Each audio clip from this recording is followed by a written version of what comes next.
നമസ്കാരം. രണ്ടാമത്തെ ദിവസം താള് കൂട്ടാനാട്ടോ. പരിപ്പ് വെന്തിട്ടുണ്ട്. നമുക്ക് താള് ചേർക്കാറില്ലേ. ഇവര് ഭീകരന്മാരിന്ന് പട്ടിണി ആയിരിക്കുള്ളൂ മിക്കവാറും. അല്ല ഇതോ ഇല്ല, കുഴപ്പമില്ല. ഇന്ന് പരിപ്പിട്ട് തേങ്ങ അരച്ച് വെക്കാം. ഇന്നലെ നമ്മൾ തോരൻ പോലെ വെച്ചു. ഇവർക്ക് എന്തെങ്കിലുമൊക്കെ വേറെ നമുക്ക് ഉണ്ടാക്കാം, മോര് കൂട്ടാനോ എന്തെങ്കിലും. താള് പക്ഷെ ഈ ദിവസങ്ങളിൽ കഴിക്കേണ്ട സാധനങ്ങളാണല്ലോ. അതുകൊണ്ട് സിമ്പിളായിട്ടുള്ളൊരു കൂട്ടാൻ എല്ലാ വീടുകളിലും എല്ലാ അമ്മമാരും ഉണ്ടാക്കണതാവും.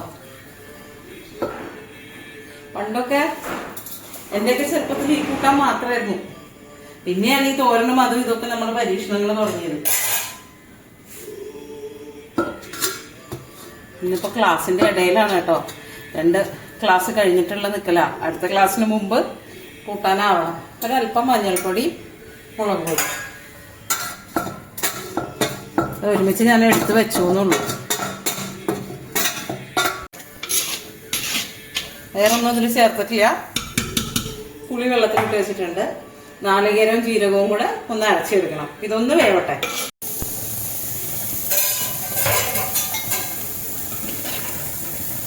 താള് വെന്തിട്ടുണ്ട്. നമുക്ക് അതിലേക്ക് പുളി ചേർക്കാം.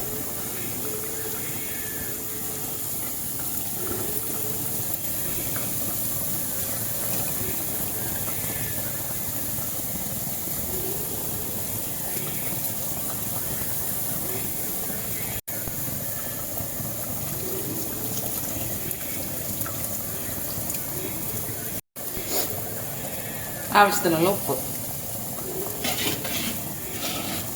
ഒന്ന് നല്ലപോലെ ഒരു തിള വന്നോട്ടെ. എന്നിട്ട് നാളികേരം ചേർക്കാം കേട്ടോ.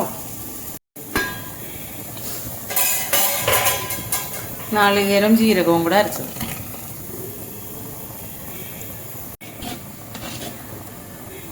ഇതിൽ ഒരു താളിന്റെ ഇല ഉണ്ടായിരുന്നു. അതായത് തണ്ടിന്റെ ഉള്ളിൽ ഇങ്ങനെ പിഞ്ച് ഇല ഉണ്ടാവില്ലേ, അതുണ്ടായിരുന്നു ഒരെണ്ണം. ഒരു ചെറിയ തള വന്നു കഴിഞ്ഞാൽ നമുക്കിത് ഓഫ് ചെയ്യാം. എന്നിട്ട് കടുക് വറുത്തിടാം.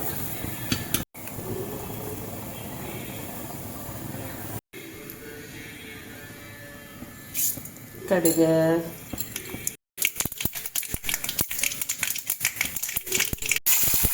പച്ചമുളക്,